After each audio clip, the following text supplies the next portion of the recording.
E se eu te dissesse que existe um segredo escondido nas primeiras páginas da Bíblia? Um mistério tão profundo que pode mudar completamente a forma como você entende a criação da humanidade? Imagine por um momento. Você está lendo o livro de Gênesis, aquelas palavras ancestrais que moldaram civilizações inteiras, quando de repente percebe algo estranho, algo que não se encaixa, uma contradição que parece sussurrar: há mais nesta história do que te contaram. Você já se perguntou por que existem dois relatos da criação em Gênesis? Por que no primeiro capítulo Deus cria o homem e a mulher juntos, mas no segundo capítulo ele forma Adão sozinho e depois Eva? Seria apenas uma diferença de estilo narrativo? Ou estamos diante de algo muito mais profundo? Hoje vamos embarcar em uma jornada que pode abalar suas certezas. Vamos explorar uma das teorias mais fascinantes e controversas dos estudos bíblicos: a possibilidade de que Adão não foi o primeiro ser humano criado por Deus, que antes dele houve outros. Uma humanidade anterior, mencionada de forma velada nas Escrituras, mas que poucos ousaram investigar. Se você está pronto para questionar tudo o que achava que sabia sobre as origens da humanidade, se está preparado para mergulhar em um mistério milenar que conecta linguística antiga, simbolismo sagrado e reflexões espirituais profundas, então continue comigo, porque o que descobriremos hoje pode transformar para sempre sua compreensão das Escrituras e, quem sabe, de você mesmo. E se você, como eu, é fascinado por esses mistérios que conectam fé e conhecimento, inscreva-se no canal e ative o sininho. Prometo que cada vídeo será uma jornada única de descoberta. Tudo começou com uma pergunta simples, feita por um estudioso há séculos atrás. Ele estava lendo Gênesis, como havia feito centenas de vezes, quando algo o fez parar. Uma inconsistência que não conseguia ignorar. Vamos ler juntos. Em Gênesis 1:27 está escrito: criou Deus o homem à sua imagem. A imagem de Deus o criou, homem e mulher os criou. Aqui, claramente, homem e mulher são criados simultaneamente. Mas então, no capítulo seguinte, Gênesis 2:7 nos conta: então o Senhor Deus formou o homem do pó da terra e soprou em suas narinas o fôlego da vida, e o homem foi feito alma vivente. E só depois, no versículo 22, Eva é formada da costela de Adão. Duas versões, duas narrativas, duas criações. Durante séculos, teólogos tentaram harmonizar essas diferenças, explicando que o segundo capítulo seria apenas um zoom no primeiro. Mas e se fossem realmente dois eventos distintos? E se a primeira criação se referisse a uma humanidade anterior e a segunda especificamente a Adão? Pense nisso por um momento. Se você fosse contar a história da criação e quisesse incluir dois grupos de seres humanos criados em momentos diferentes, não seria exatamente assim que você faria? Primeiro mencionaria a criação geral, depois se focaria na criação específica do casal que daria origem à linhagem escolhida. Mas a questão fica ainda mais intrigante quando analisamos outras passagens. Em Gênesis 4:14, após ser expulso por ter matado Abel, Caim diz: eis que hoje me lanças da face da terra, e acontecerá que todo aquele que me achar me matará. Espera aí, se só existiam Adão, Eva e Caim na terra naquele momento, quem são essas outras pessoas que Caim temia encontrar? De onde elas vieram? E no versículo 17, lemos que Caim foi para a terra de Nod e lá conheceu a sua mulher. Mais uma vez, de onde veio essa mulher? Se Eva era a mãe de todos os viventes, como a Bíblia a descreve, de onde surgiram essas outras pessoas? Essas perguntas ecoaram através dos séculos, incomodando estudiosos, teólogos e pessoas simples que apenas queriam entender melhor as Escrituras. E lentamente, uma teoria começou a emergir. Uma ideia que, embora controversa, oferecia respostas consistentes para essas questões aparentemente inexplicáveis. A teoria de que Adão não foi o primeiro homem, de que houve uma criação anterior. Para compreendermos verdadeiramente este mistério, precisamos mergulhar mais fundo nas próprias palavras das Escrituras. E aqui descobrimos algo fascinante. As contradições não são bugs, são features, não são erros. São pistas deixadas propositalmente para aqueles que têm olhos para ver. Vamos começar pela própria palavra homem no texto original. Em hebraico, Gênesis usa diferentes termos que na tradução acabam sendo todos traduzidos simplesmente como homem. No primeiro capítulo, quando fala da criação simultânea de homem e mulher, a palavra usada é Adam, mas não como nome próprio, e sim como uma palavra genérica que significa humanidade ou ser terrestre. Já no segundo capítulo, quando Deus forma o homem do pó, novamente usa Adam, mas agora com um artigo definido em hebraico, Ha-Adam, indicando um indivíduo específico. É aqui que Adam deixa de ser humanidade genérica e se torna Adão, o indivíduo. Você percebe a sutileza? O texto está nos dizendo, na própria estrutura linguística, que há uma diferença entre a humanidade criada no primeiro capítulo e o indivíduo específico formado no segundo. Mas isso é apenas o começo. Vamos analisar outro detalhe intrigante, o Jardim do Éden. Em Gênesis 2:8, lemos: "E plantou o Senhor Deus um jardim no Éden, na direção do Oriente, e pôs ali o homem que tinha formado." Denote bem, Deus planta um jardim no Éden e coloca Adão lá. Isso implica que Adão foi criado fora do Éden e depois foi transferido para lá. Mas por que essa distinção seria importante? A resposta pode estar no próprio propósito do Éden. O jardim não era apenas um lugar belo, era um ambiente especial, preparado para um propósito específico. Era o lugar onde Deus queria estabelecer uma relação íntima com a humanidade, onde caminharia na viração do dia com suas criaturas. Isso nos leva a uma possibilidade fascinante. E se a primeira humanidade, criada no capítulo 1, vivia fora do Éden? E se Adão e Eva foram criados especificamente para habitar esse jardim sagrado, para serem os representantes de toda a humanidade diante de Deus? Essa interpretação explicaria muitas coisas. Explicaria por que Caim encontrou outras pessoas fora do Éden. Explicaria por que ele teve medo de ser morto, porque sabia que havia outros seres humanos no mundo. Explicaria de onde veio sua esposa na terra de Nod. Mas tem mais.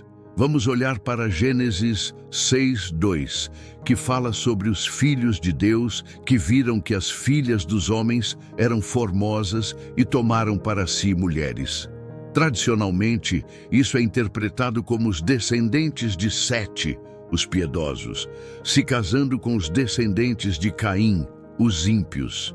Mas e se filhos de Deus se referisse aos descendentes de Adão, aquele criado especificamente para relacionar-se com Deus no Éden, e filhas dos homens se referisse à humanidade anterior, criada no primeiro capítulo? Estou sugerindo que houve dois tipos de humanidade desde o início?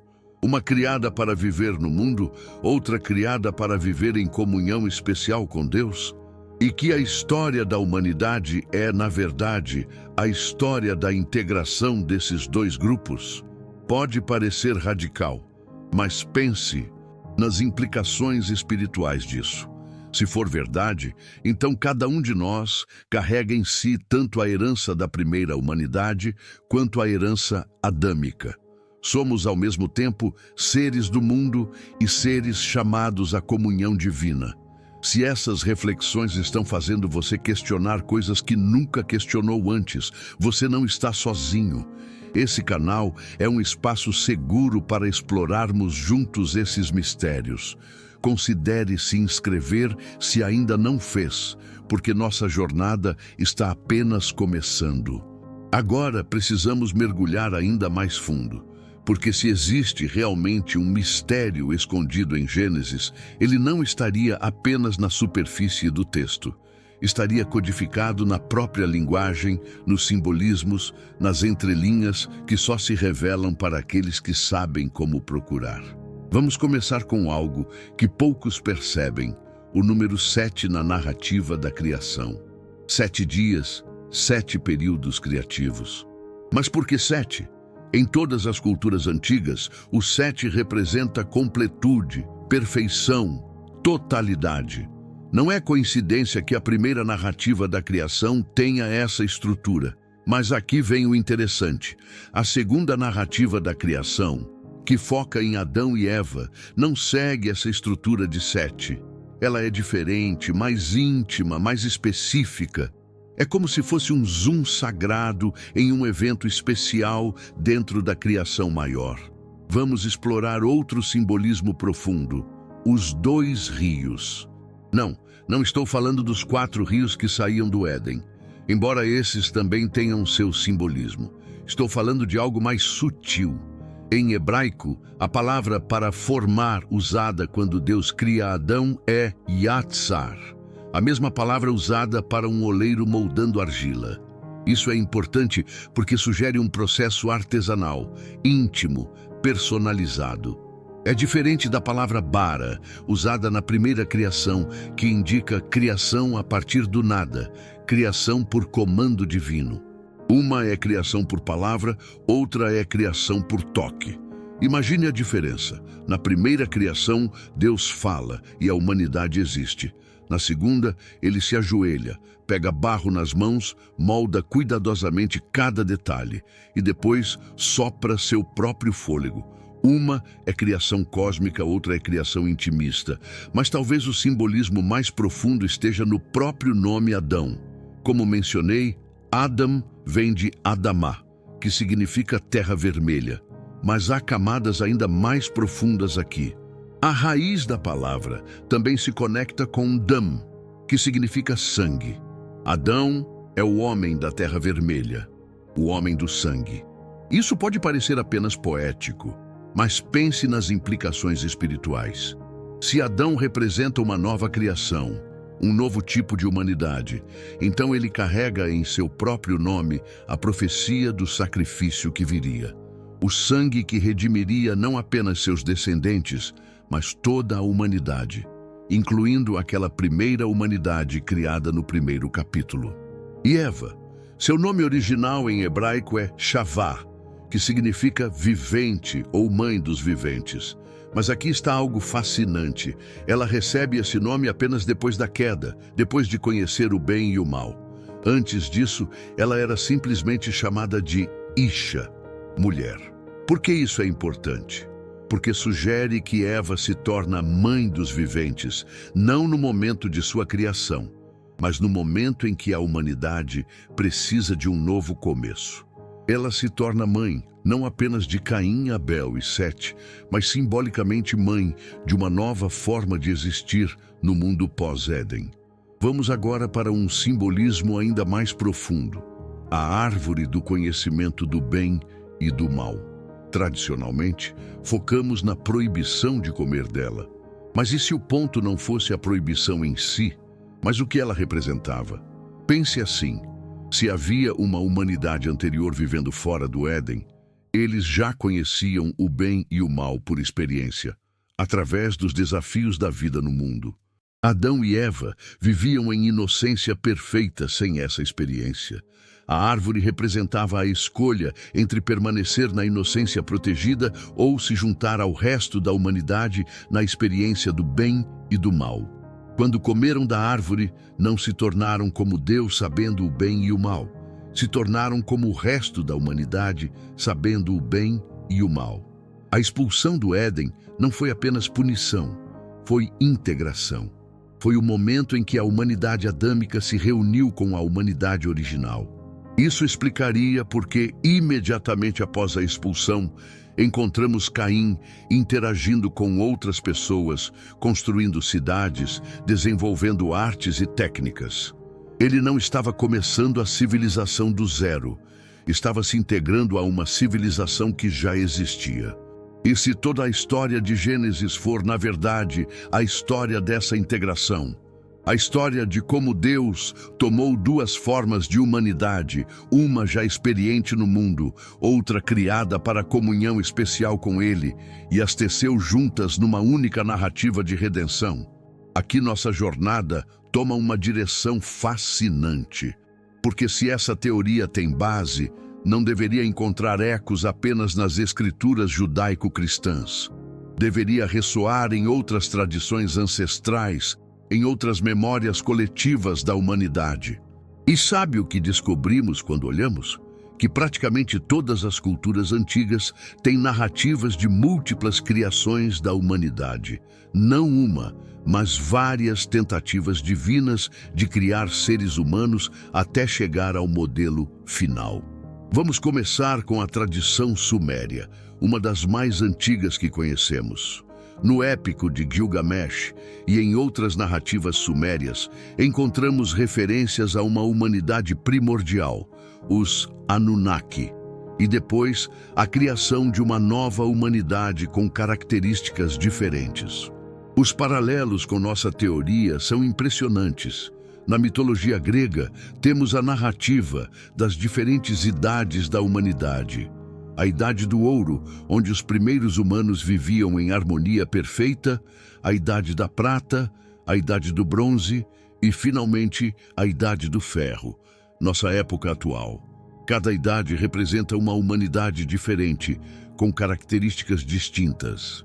Mas talvez ainda mais intrigante seja a tradição hindu dos yugas, ciclos cósmicos, onde diferentes tipos de consciência humana predominam. No Satya Yuga, os humanos viviam em estado de consciência próximo ao divino.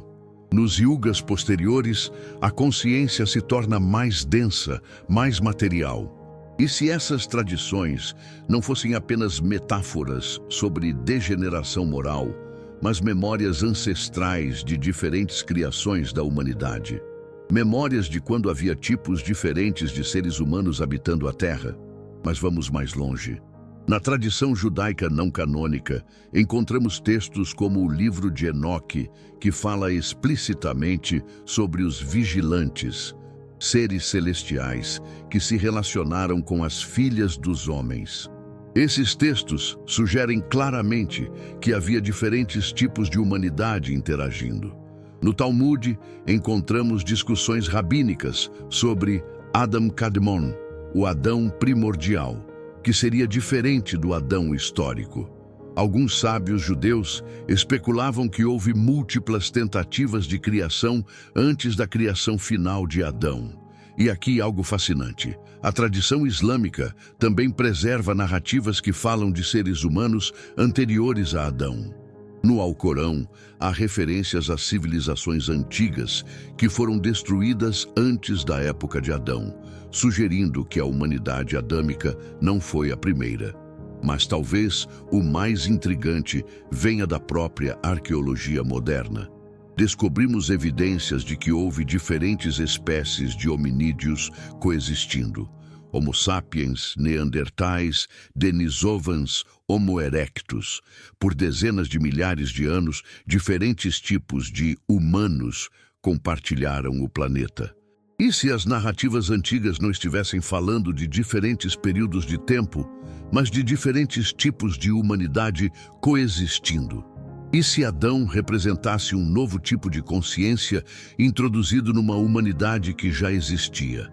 Isso não diminui o caráter sagrado das Escrituras. Pelo contrário, sugere que Deus estava trabalhando com a humanidade de forma muito mais complexa e sofisticada do que imaginávamos. Pense nas implicações espirituais disso. Se somos herdeiros tanto da primeira humanidade quanto da humanidade adâmica, carregamos em nós tanto a capacidade de viver no mundo quanto o chamado à comunhão divina. Somos seres híbridos, feitos tanto para a terra quanto para o céu. Isso explicaria por que sentimos essa tensão constante entre nossa natureza terrena e nossos anseios espirituais. Não é defeito de fábrica, é design intencional. Somos pontes vivas entre dois mundos, duas formas de existir. Se você está se sentindo tocado por essa perspectiva, se algo dentro de você está reconhecendo verdades antigas, deixe um comentário compartilhando sua reflexão. Adoro conhecer como essas ideias ressoam em diferentes pessoas. Agora, chegamos ao ponto onde essa antiga teoria encontra nossa vida cotidiana. Porque não importa quão fascinante seja uma ideia, se ela não transformar como vivemos, como nos relacionamos, como entendemos nosso propósito, então é apenas especulação intelectual. Mas esta teoria muda tudo. Primeiro, vamos falar sobre identidade. Se você sempre se sentiu como se não pertencesse completamente a este mundo, como se houvesse algo mais, uma dimensão espiritual chamando você, talvez agora entenda por quê. Você carrega em si tanto a herança terrena da primeira humanidade, quanto o DNA espiritual da linhagem adâmica. Você não é defeituoso por sentir essa tensão entre material e espiritual. Você não está errado por, às vezes, se sentir deslocado no mundo, mas ao mesmo tempo profundamente conectado a ele. Essa dualidade não é problema para resolver, é sua natureza fundamental para abraçar. Pense assim, você é descendente de duas linhagens. De um lado, carrega a sabedoria prática, a resiliência, a capacidade de adaptação da humanidade que aprendeu a viver no mundo através da experiência. Do outro lado, carrega o anseio divino, a capacidade de comunhão com o sagrado, a memória ancestral de quando a humanidade caminhava com Deus no jardim. Isso revoluciona como entendemos nosso relacionamento com outros seres humanos. Se todos nós somos herdeiros dessas duas linhagens, então não existe nós versus eles. Não existe hierarquia espiritual baseada em origem étnica, cultural ou religiosa. Todos carregamos a mesma herança dual. O ateu mais convicto carrega em si a semente do jardim. O místico mais espiritual carrega em si a sabedoria terrena dos primeiros humanos. Somos todos híbridos sagrados, navegando entre duas naturezas. Mas vamos mais fundo. Como isso afeta nosso relacionamento com o planeta, com a natureza? Se a primeira humanidade foi criada para viver em harmonia com o mundo natural, e a humanidade adâmica foi criada para comunhão especial com Deus, então nossa missão não é escapar do mundo, é espiritualizar o mundo. Não somos chamados a abandonar a terra para encontrar o céu. Somos chamados a trazer o céu para a terra, a integrar essas duas naturezas em nós e ao nosso redor. Isso explica por que tantas pessoas hoje sentem que a vida moderna está incompleta. Desenvolvemos magnificamente nosso lado da primeira humanidade, tecnologia, ciência, organização social, mas negligenciamos nossa herança adâmica, a comunhão íntima com o sagrado. E quando tentamos apenas espiritualidade desconectada da vida prática, também nos sentimos incompletos, porque fomos feitos para integrar, não para escolher lados. Vamos falar sobre relacionamentos. Se Eva se tornou mãe dos viventes, não apenas biologicamente, mas simbolicamente, mãe de uma nova forma de existir, então cada relacionamento profundo que temos é uma oportunidade de dar à luz essa nova humanidade integrada. Quando você ama alguém completamente, aceitando tanto seu lado terreno quanto seu lado celestial, você está participando dessa ancestral obra de integração. Você está ajudando a humanidade a se tornar o que sempre foi destinada a ser. E quando você se aceita completamente, tanto seus aspectos mais mundanos quanto seus anseios mais elevados, você está honrando ambas as suas linhagens.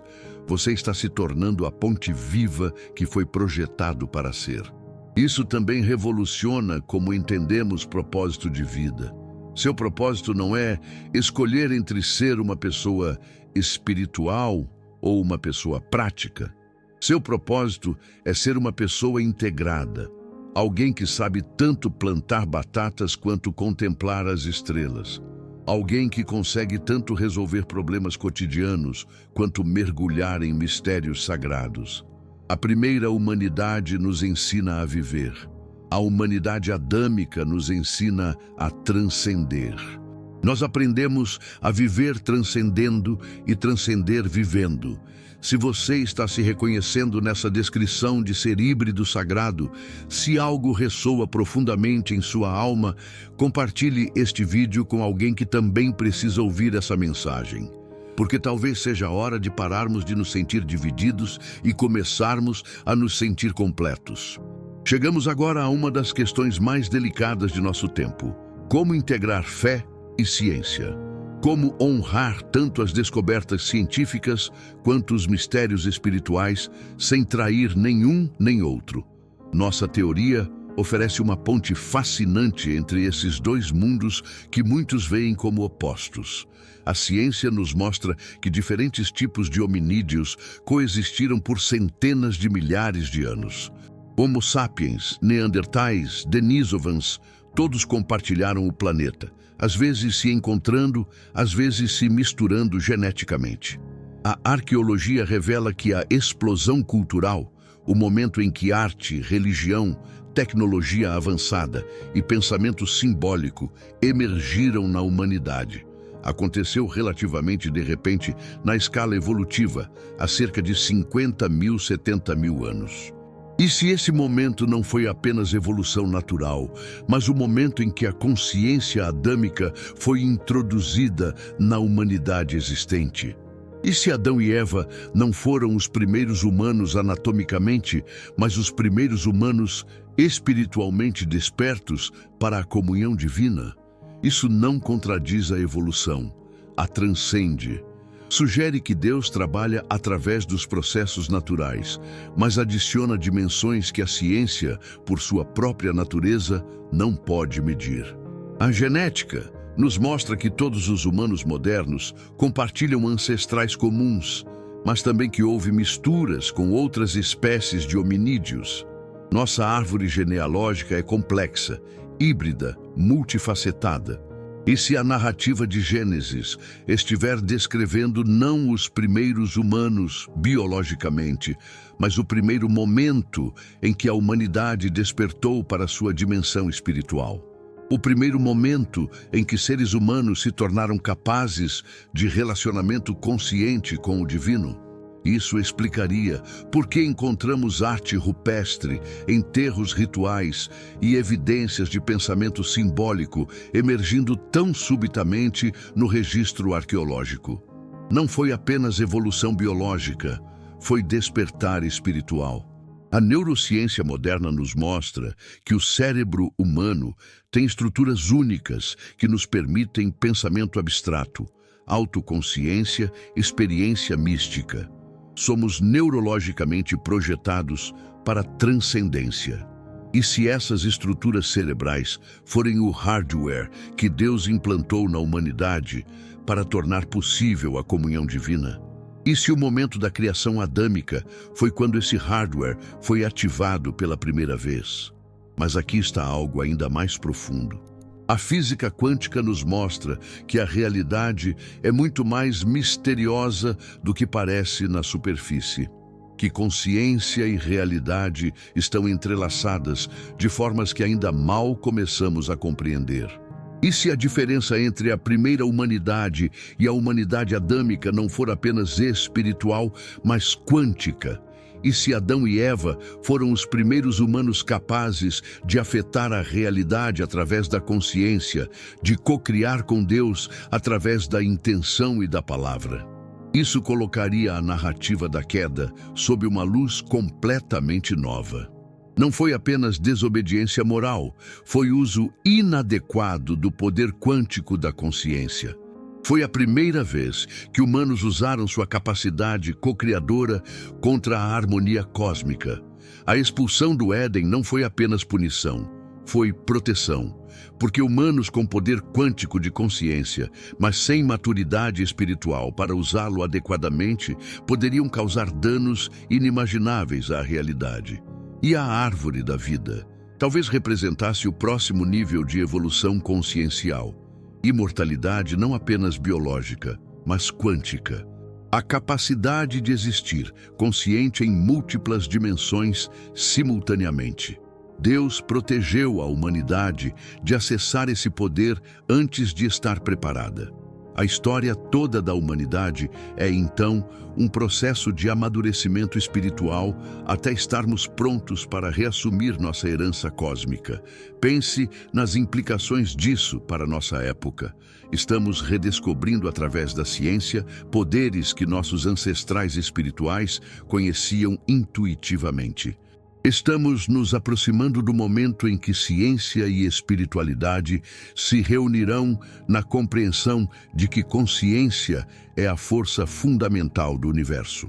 E se estivermos vivendo o momento em que a humanidade está finalmente pronta para integrar completamente suas duas naturezas, em que podemos ser tanto cientificamente rigorosos quanto espiritualmente abertos, em que podemos usar tanto nossa herança da primeira humanidade quanto nossa herança adâmica. Talvez nossa geração seja a primeira desde Adão e Eva capaz de acessar tanto a árvore do conhecimento quanto a árvore da vida, tanto a sabedoria do mundo quanto a comunhão divina, tanto o poder da ciência quanto o mistério da fé. Se for assim, então cada um de nós tem uma responsabilidade cósmica. Somos os integradores, os construtores de pontes, os que trazem o céu de volta à terra e elevam a terra ao céu. Se você sente esse chamado de integração, se algo em você ressoa com essa visão de humanidade unificada, escreva nos comentários: eu sou um integrador. Vamos ver quantos de nós estão despertando para essa missão.